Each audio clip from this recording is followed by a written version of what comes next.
My family took over my vacation for my golden sister. So I changed everything and walked away with a plan they never saw coming. Reddit.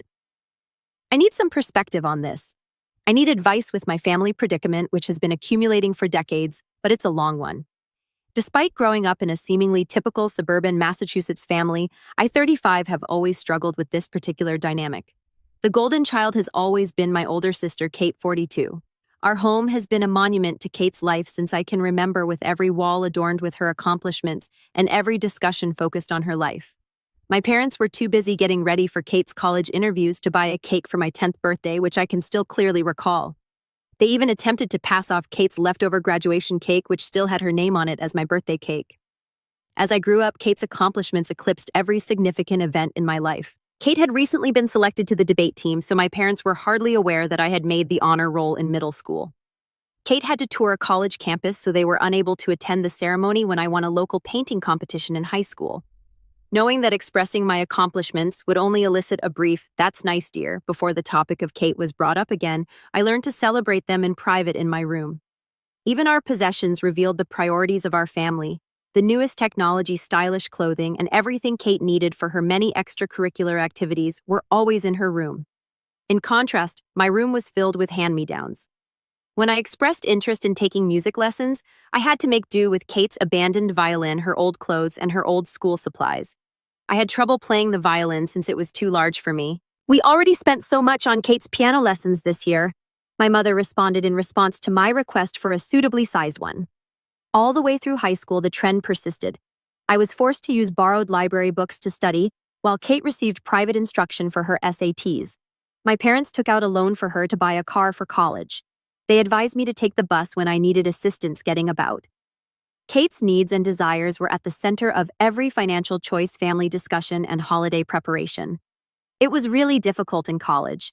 With the full backing of our parents, Kate had earned her degree from a renowned university. They could only agree to pay half of the tuition at a public school when it was my turn. They clarified, "We're still paying off Kate's student loans. You'll need to figure out the rest on your own." In order to make ends meet, I worked 2 part-time jobs while I was a student, frequently dozing off over my textbooks. Kate, in the meantime, was beginning her career at a position our parents had helped her land through their contacts. 7 years ago, Kate got married and everything changed, or rather grew worse. For a whole year, our family's whole attention was on the wedding. For her ideal wedding, which included a designer gown, an opulent location, and a guest list of more than 300, my parents took out another loan despite their concerns about the payments. I recall hearing them in the kitchen one evening and their insistence that nothing was too good for Kate's special day. Was there ever any question that she was her maid of honor? I was supposed to coordinate bridal showers, plan a lavish bachelorette party, and manage any minor emergencies that arose. My mother told me, "Don't be selfish, Elizabeth. This is your sister's special time," when I expressed how stressed I was with juggling these obligations while working a full-time job. The twins followed. Our parents were ecstatic when Kate revealed she was expecting twins, even though they were still repaying the wedding loan they contributed to the down payment on a home close to them. I witnessed them spend their retirement money, which they claimed they couldn't access when I needed assistance with college. On the day they signed those documents, however, they claimed that this was different. "This is for our grandchildren." Who was the default babysitter, you ask? Yes, I do. It started out as sporadic babysitting. The request, "Elizabeth, could you watch the boys for a few hours?" became a weekly ritual, which was later extended into evenings whenever they had appointments. My parents were in favor of this arrangement, stating, "This is what family does." Kate and her husband, Jack, 43, assumed that I would always be there to assist them. Whenever I attempted to object, even while I adore them, the twins, who are now active 7-year-olds, are draining. The routine is the same every weekend. Kate unexpectedly drops them off at my place, usually with a pretext that she needs me time or has essential errands to run. The lads run amok, transforming my tiny apartment into a catastrophe. Kate starts crying about how overwhelmed she is when I try to set limits or ask for advance warning, and my parents criticize me for not being supportive. I put in a lot of overtime to establish myself in the marketing industry.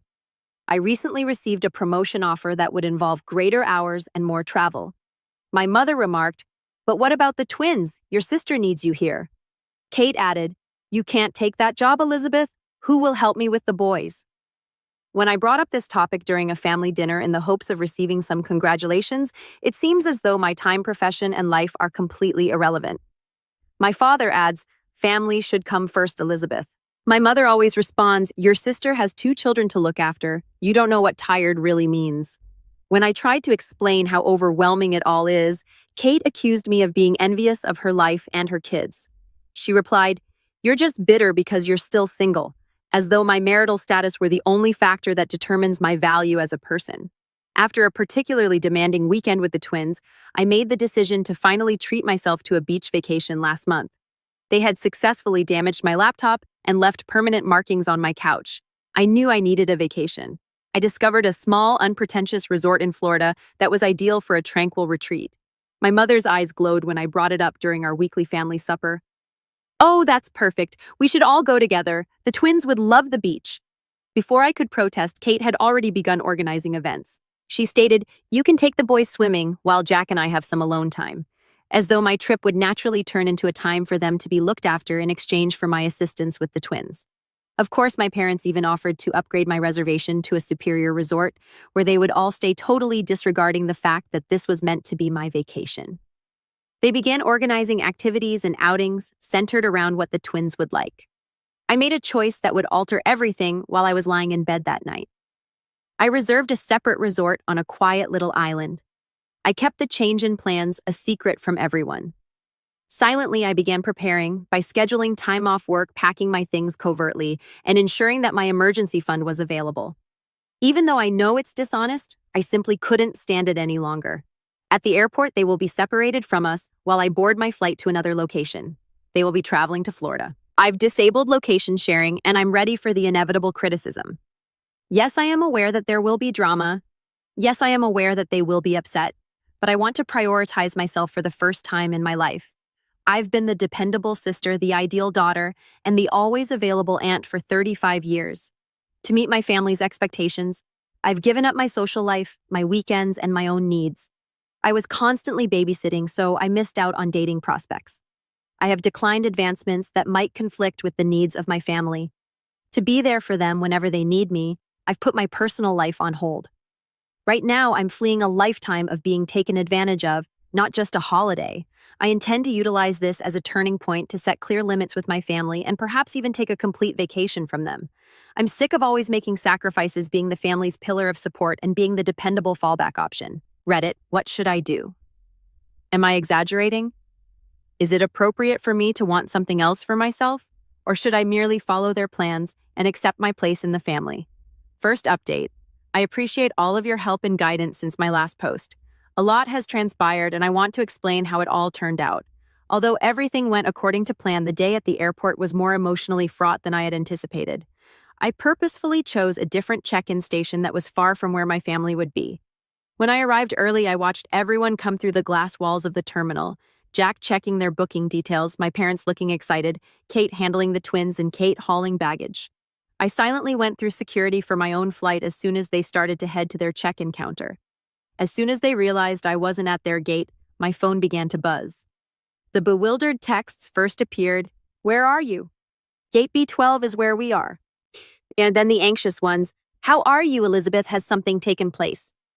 And lastly, the irate ones, "How could you treat us like this?" The guys are in tears. Before I boarded my aircraft, I switched off my phone.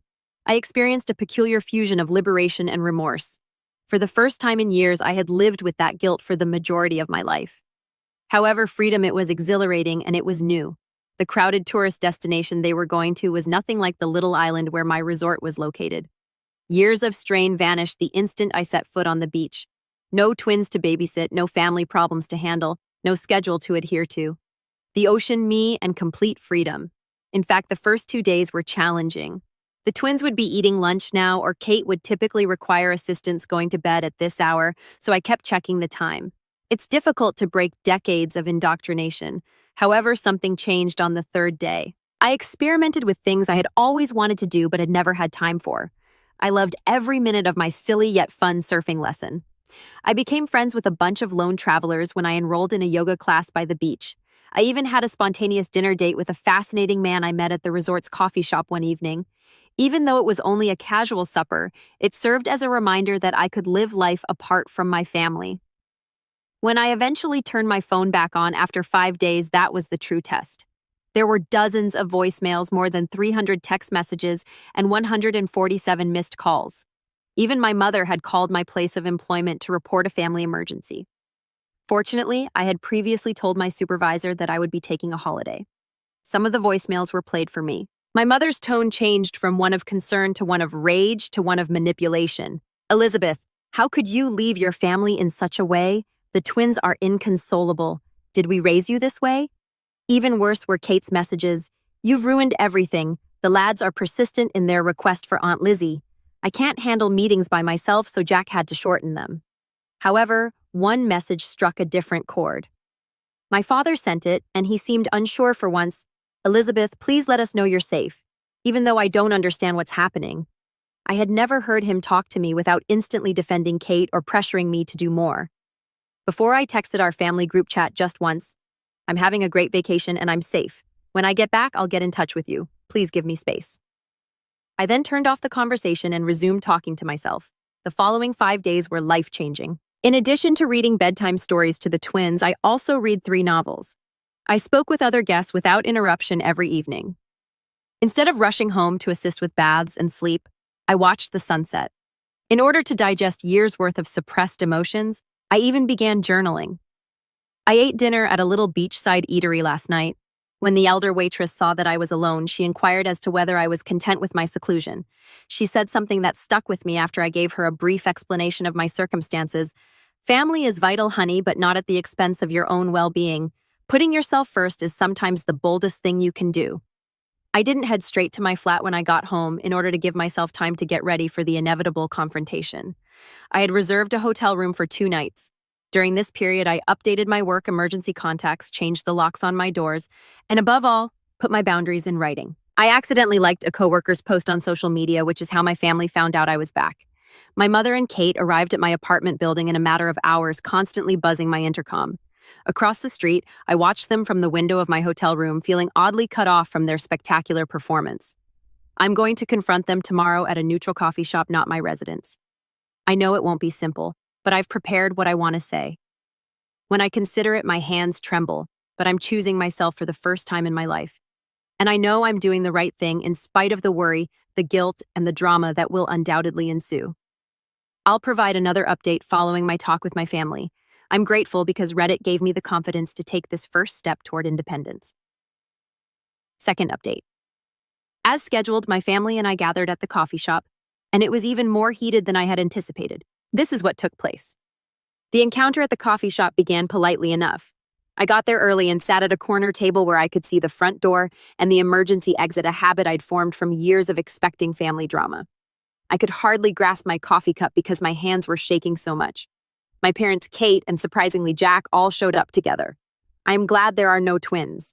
I raised my hand and said what I had practiced before they began their planned speeches. I'm establishing boundaries and they can't be negotiated. The 2 hours that followed were a masterclass in manipulating emotions. Kate started crying as she described how my absence had traumatized the twins. My mom attempted to instill guilt, following all that we have done for you. Unexpectedly, Jack tried to mediate by offering a compromise in which I would only see the kids every other weekend. For the most part, my dad sat quietly and uneasy. Kate's statement, "You're being selfish, family means sacrifice," was the pivotal moment. Something broke inside of me. Clearly but calmly, I responded, "Yes, family means sacrifice, but it's supposed to go both ways. When was the last time any of you sacrificed anything for me?" The ensuing hush was deafening. I revealed everything for the first time: the years of being Kate's second best friend, the unfair financial treatment, and the ongoing belief that my life and time were not as valuable as theirs. I then showed them my calendar for the previous year with every weekend designated for babysitting and every holiday tailored to their requirements. Attempting to interrupt, my mother said, "But that's what aunts do." I responded by saying something I had never before dared to say: "No, that's what paid babysitters do. And Kate, if you need this much help, maybe it's time to consider hiring one." From there, the discussion took a different turn. My mother followed Kate as she rushed out, remarkably sorry. Jack remained and acknowledged that they had exploited my availability. After remaining silent for a while, my father said, We never meant to make you feel this way. It was something, but it wasn't an apology. I carried out my strategy when they departed. I relocated to a different area of the city and got a new apartment. Although it's smaller than my previous residence, it's in a safe building with a doorman who has been informed of my predicament. Only my workplace and a select group of close pals now have my updated phone number. Rebuilding my life from scratch was the most difficult aspect, not the relocation or the planning.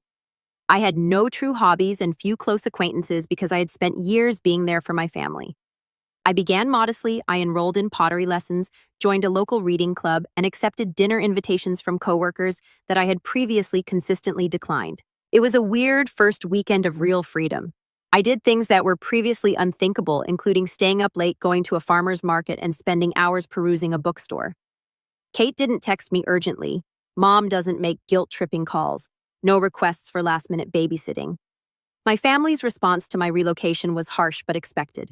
When my mother attempted to contact me via the company switchboard, they learned that my new job does not allow personal calls during business hours. On one occasion, Kate even visited my office, but security was alerted beforehand. She wrote a tearful letter accusing me of destroying our family. Jack was the source of the unexpected development. He apologized by email for his part in making the scenario possible. At first, Kate objected to him taking the twins to events on the weekends, but she has since come to terms with it. It's a minor yet important modification. My folks are having a hard time adjusting. Dad occasionally texts, usually in an embarrassing attempt to strike up a conversation. Mom fluctuates between angry outbursts and icy quiet. She left a voicemail last week stating, "When you're done with this rebellion, we'll welcome you back." This isn't a phase and she doesn't get it. My new reality is this: without regular family interruptions, work has significantly improved. I'm more productive and focused. After noticing the shift, my supervisor assigned me to oversee a significant new project for the first time in years. I'm also dating casually, but I'm taking it slow. Internally, there has been the biggest shift. I no longer have the ongoing background anxiety that I had for years. I've started exercising frequently, improved my diet, and slept better. According to my therapist, yes, I have finally begun therapy. I am beginning to recuperate from what she refers to as chronic family stress syndrome. The twins sent me a gift last weekend that included handcrafted notes expressing how much they miss me. Even though it was bittersweet, I remained resolute. I carefully wrote them back to let them know that although I love them, I need some time to look after myself. I had to write it even though Kate is unlikely to read it to them. "There's a lightness about you now. You look years younger," observed an old acquaintance of mine when I ran into her yesterday. She is correct. I feel lighter in spite of the angry texts, the efforts at emotional manipulation, and the guilt that still surfaced. More liberated. Family love shouldn't feel like a prison sentence. I'm discovering respect for personal space, acknowledgement of one's own needs, and reciprocal assistance, rather than only one-sided sacrifice, are all components of true love. My new flat will be 1 month old next week. This is the first time I've ever dared to throw a tiny housewarming celebration, only a few buddies from pottery class, book club, and work. No expectations, no drama, no family, just individuals who embrace me for who I am. I'll provide another update soon. I'm grateful to Reddit for giving me the confidence to make a life shift. Update 3, completed. Update: it has been a life-changing 3 months, and I want to describe how it has all come together. The confrontation I had been dreading and anticipating arrived last week. My father unexpectedly came up to my place of employment. His method was distinct from Kate's emotional manipulations or my mother's prior frenzy attempts. When he asked if we could have lunch together, he was composed, even resigned. We got together at a peaceful eatery close to my workplace. For the first time in my life, he truly saw me as his daughter, not as Kate's sister or the family's fallback option. He remarked, "You look healthy," in a startled tone, happier. The fact that he hadn't seen my discontent for years weighed heavily on the observation that lingered between us. The family had presented him with a proposal. They were prepared to make concessions if I agreed to take back my place in the family. I could have every other weekend off. He went on to say they'd even pay for my time with the twins, as though making money off of the commitment would make it more alluring. They still didn't understand, I realized as I looked at him across the table. They did not view my independence as a basic right, but rather as a negotiating chip. "Dad," I replied, "I'm not negotiating my freedom, I'm living it." The conversation that ensued was the most candid one I have ever had with my father. I described how their incessant focus on Kate had impacted me emotionally as much as practically. I told him about memories he had forgotten or had never noticed, dreams disregarded, accomplishments overlooked, and birthdays neglected. His reaction was surprising. He sat for a long time in quiet, not making the normal defense of their decisions. At last, he stated, "We thought we were doing what was best for the family. We never saw how much we were hurting you." Although that wasn't quite an apology, it was the first time I had ever been acknowledged.